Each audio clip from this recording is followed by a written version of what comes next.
Yeah. Old school players to new school moves. Cats keep it jumping like kangaroos. But stupid on the ball, they won't try to lose. Say, I mean, goddamn it, they done changed the rules. Old school players to new school moves. Cats keep it jumping like kangaroos. But stupid on There might not be a better joint in hip-hop history to bring you into this show than what my boys Outkast just did from their classic Skewing on the Barbie. They're talking about old school players and new school fools. We're not dealing with any fools right now on this Post Up podcast, but there's certainly an old school player element when I get you involved in who's going to be on this show. Thanks a lot for joining me again today. You know, it's Post Up Podcast episode number 4. I'm your man, Heat Index NBA writer, ESPN.com's Mike Wallace.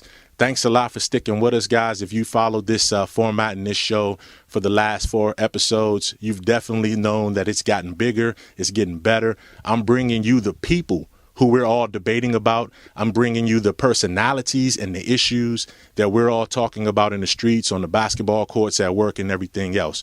So this show is probably the top of the first 4 that we've had. And I'm frankly floored and humbled at the opportunity I had today to bring you this show. And I catch up with Hall of Famer, Mr. Human Highlight Film himself, Dominique Wilkins, who gives you his insight on the Miami Heat, the race in the Eastern Conference, the Atlanta Hawks team that he's a color analyst for TV with, and also just about LeBron James and how one great small forward views another great small forward. And I'll give you a hint. I won't sell the show out. I want you to listen to it, but Dominique had nothing but great things to say about LeBron. A lot of times you run into older players who talk about new school players, and there's a hint of jealousy, maybe a little bit of envy at the fact that these guys are making so much more money today. They're getting so much more exposure today. And a lot of the older players don't feel like these players paid their proper dues. But you don't get any of that sense from Dominique Wilkins. He absolutely loves LeBron. He sympathizes with some of the things LeBron has faced on and off the court this season.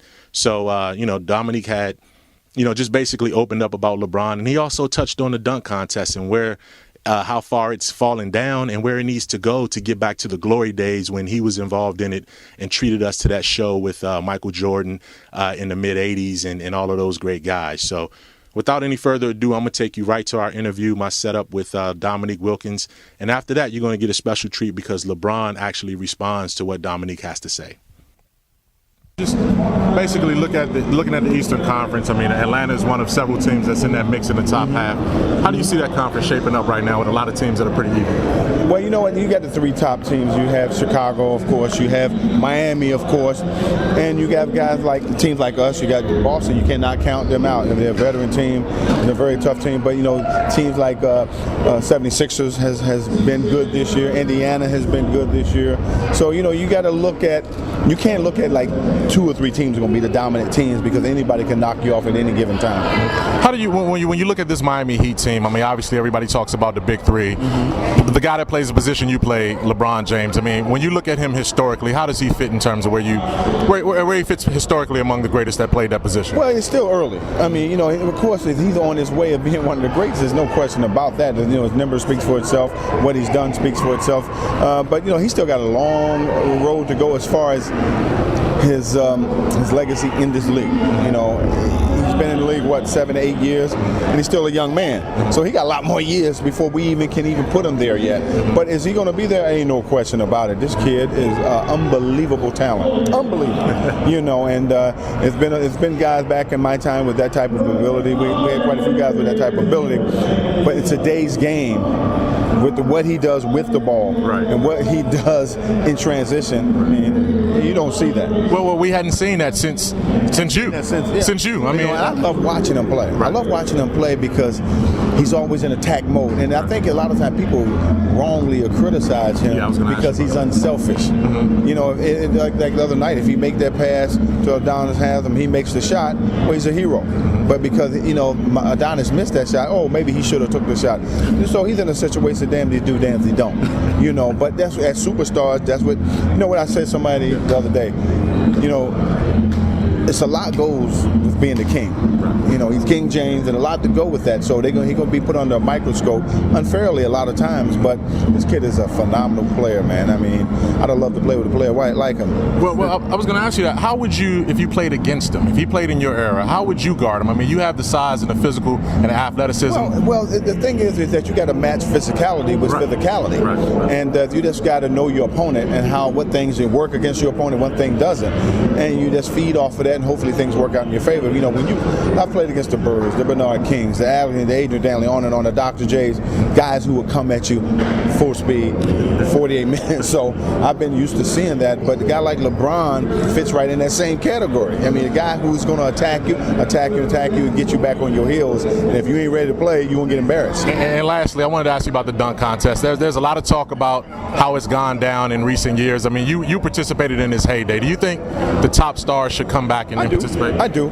But for every reason, they got the reasons for not doing it. But when you don't have the stars in it, it's just a little different. You know, I love to see the great players in it today, and I like to see the big guy Blake come back and defend his title. I also would have liked to see LeBron get in it because I want him to, again, silence the critics. It'd be a great way for him to silence them. Does that Jordan dunk contest still eat at you a little bit? Not really, because you know why? Because me and Jordan, we did it for the love of the game, for the fans. Of course, we wanted to win, but it didn't matter if we did. But we gave them a show, and that's what it was all about. And this is something that's not going to affect your legacy. It's not going to affect who you are. People are going to respect you even more for it. And I can't let you get away without talking about the legacy that the Wilkins name has in this game. For 4 generations down between you, your brother, and your nephew, what does it mean to have that legacy the way you guys play? You don't see that a lot these days. The thing is that we've made our mark in this league. And to have my brother, his son, and hopefully I have 2 sons that will have an opportunity to be there as well. So just see what happens as we go here. We're going to give them every opportunity to do it. Good enough. Give credit where credit is due. You know, Dominique Wilkins had nothing but high praise and all love for LeBron James. And, you know, criticize LeBron all you want. I've certainly been his critic at times for some of the ways that he's handled some things on and off the court. But at the end of the day, I mean, I know that I'm watching one of the most phenomenal basketball players that have ever laced up a pair of high tops. And after talking to Dominique, I had a chance to go over and get LeBron's reaction, frankly, to, you know, how much he looked up to Dominique back in the day. Athletic small forward that's ever played the game. Oh, that's what he said. Wow, he plays small forward. Right, that's what I'm saying. I don't know. I mean, come on, Dominique will shoot a jumper and go tip dunk it. There's never been another player like Dominique. He would take a jumper from the elbow or 18 feet, and before the bigs can jump up a rebound, he'd be tip dunking it. You know, that's athleticism. You know, he get to the hole and decide at the last minute that he was going to dunk it instead of laying the ball up and double clutch with somebody. Yeah, I mean, you look at Dominique, I'm trying to think of the history of small forwards. You look at him, I think he's definitely when you're talking about athleticism, I mean, he's up there. You see similarities there a little bit, though? In terms of, I mean, you're a better ball handler. He admitted that, too, but he said in terms of he said that he's guarded every small forward that you can imagine, and he couldn't figure out a way of what to do with you. You know what I mean, first of all, it's humbling. Right. I mean, coming from one of the greats. You know, he's nicknamed him the highlight film for a reason. You know, because every night he can put it up. And he didn't do so many great things with the ball.